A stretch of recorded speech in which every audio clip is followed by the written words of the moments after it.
How can you stand out from the crowd? I'm Annie Gibbins. Women's Biz Leaders starts now.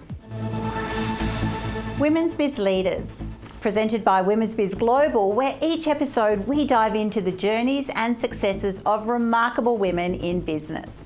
In this episode, we discuss the role of awards in empowering women to build credibility, confidence, and influence. And joining me now is keynote speaker and author, Lauren Clemett. Annie, how are you? I am so well. Great to have you on the show today, Lauren. What a great conversation. Awards. As a Grand Stevie Award winner, and I partnered with you to achieve that, I'm so excited about diving into this whole topic today. And I would love to start by asking you, well, why do you think awards are so important for building, as I said, credibility, visibility, especially for women, because we often shy away from this awkward topic?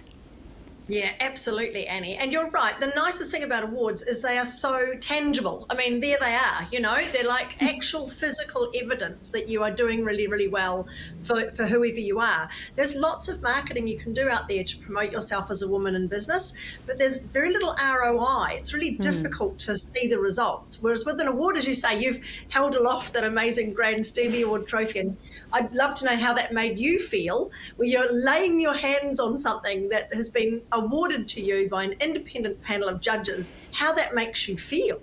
Oh, it's just amazing. It was actually made me feel incredibly emotional. So thank you for asking me that, because it's a combination of the surprise of, oh my gosh, I've got this great award and I actually won. But also it's then is the tangible, it represents so much. It suddenly just brings to the forefront all those reasons of why you do what you do. So that was really amazing for me. How did winning your first award change things for you? Do you think back now and go, this was really foundational? Oh, absolutely. I mean, it was back in 2016 that I won my first Stevie Award, which they're like the Oscars of business. Yeah. And it was for my neuro-branding approach to personal branding, which is something I dreamt up. I'd created it. It'd come from my experience working in world-leading advertising agencies. So there was no actual evidence other than, of course, my clients' results. But there was no one out there saying, oh my goodness, this is extraordinary. You know, you're doing really well, until I won this award. And then I got to see the judges' feedback, and the things they were saying about what I was doing just built my confidence, made me realize the impact that I was having, and really encouraged me to go bigger and go better, which was just amazing. But yeah, as you say, that whole confidence building, that realization that we are good at what we do, especially as women in business, and to keep going and to keep building.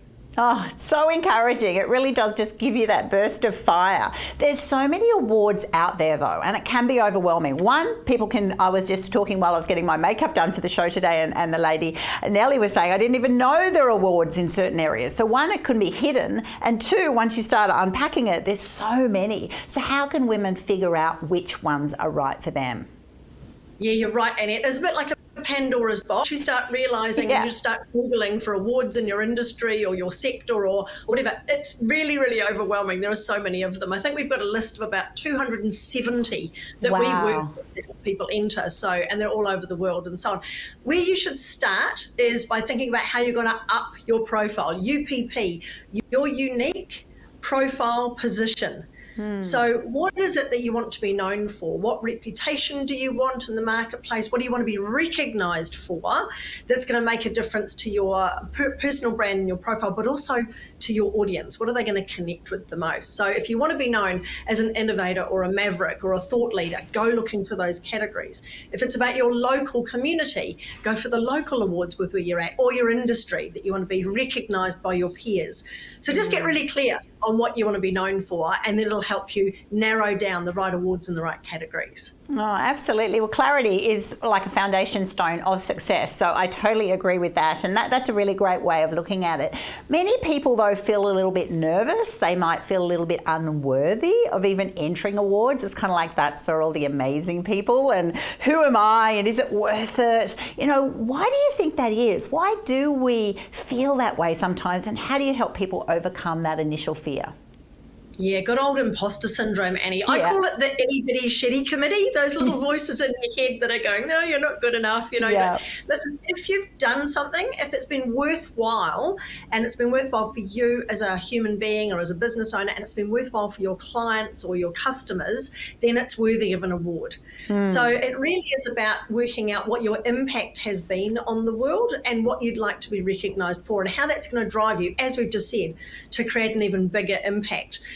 It's not just about the successes either. The judges want to know what your journey has been like. And most business awards, they know that business isn't just an uphill like that. It's like that. It's roller coaster city, right? It's such a roller coaster. They're looking for the challenges. They're looking for how you've overcome and adapted and pivoted and what you've done to grow as a leader. So, and it's not just about you. It's about the impact that you're making as well. Oh, exactly. And then when you actually get up on the stage and you've won one of these awards, it's suddenly a joy to suddenly realise the value of the collective. Often it's so many people who have actually helped you get to where you are today that it makes you have that moment of pausing and reflecting to think that.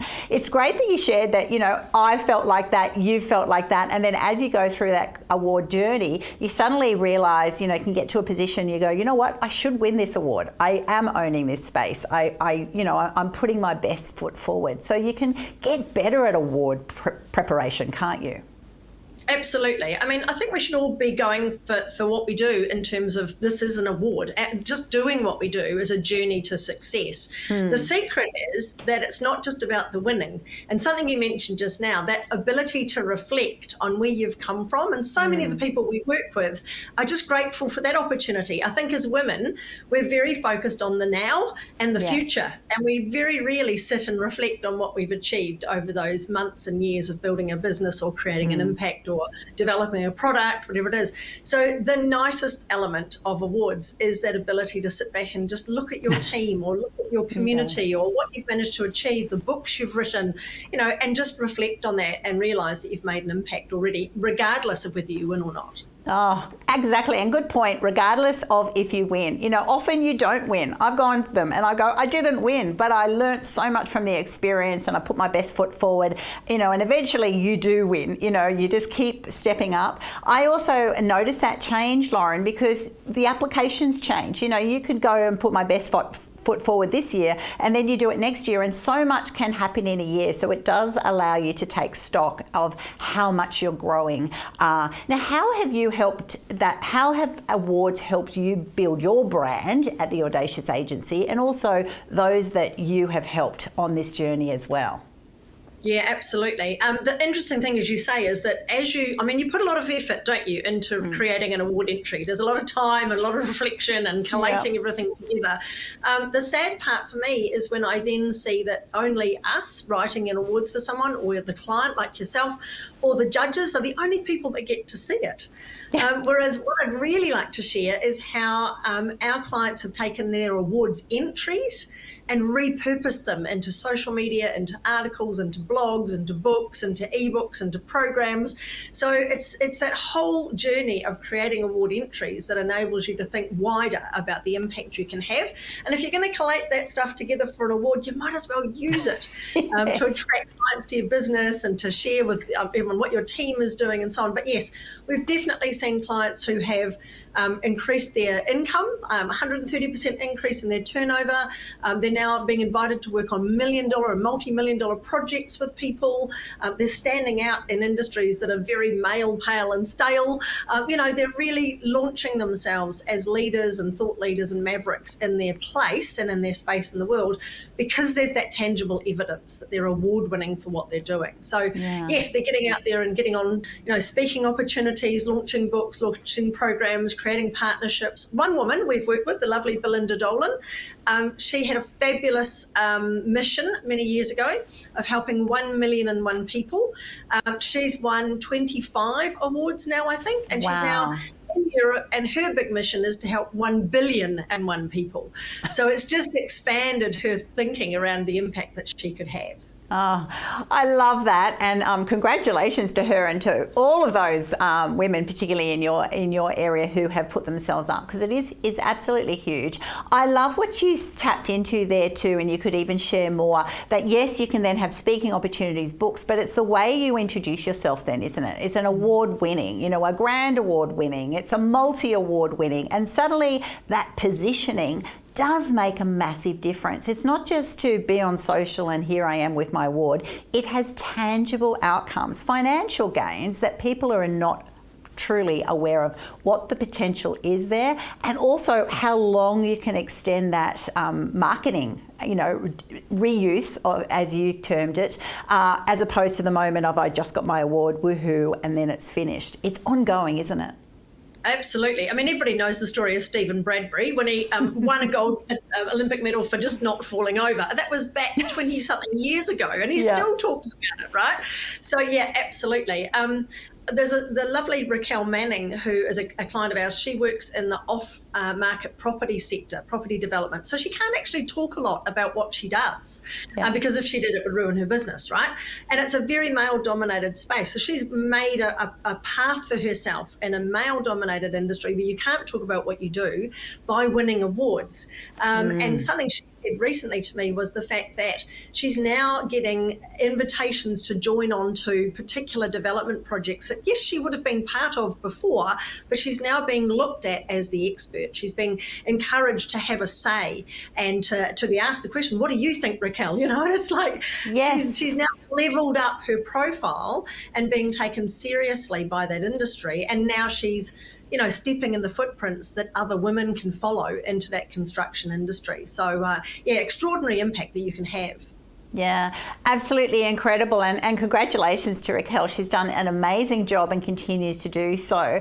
And it's a classic example of just feeling more confident and claiming that positioning. I think it's claiming that authority positioning, and that's what you're saying there. It's like once you've actually got those awards, you can confidently say, I am the expert in this. I've won awards in this niche, and sometimes many awards, and then people actually suddenly start coming to find you. Isn't that right?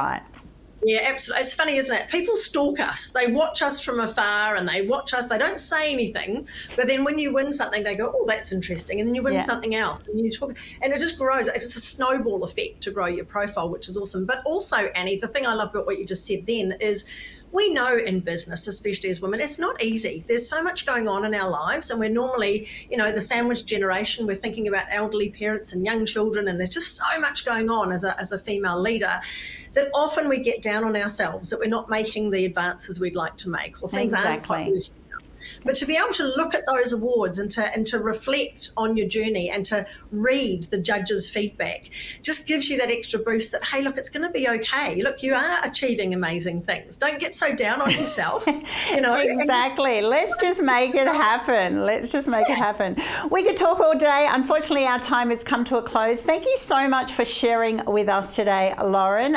So much wisdom in there. And for our beautiful viewers, I want you to jump into that concept of starting to think, if I'm doing well in an area, where could an award-winning opportunity be? Just take that big step to enter an award. I look forward to hearing your feedback. Till then, I'll see you very soon. You're watching Ticker. We'll have more in just a few minutes.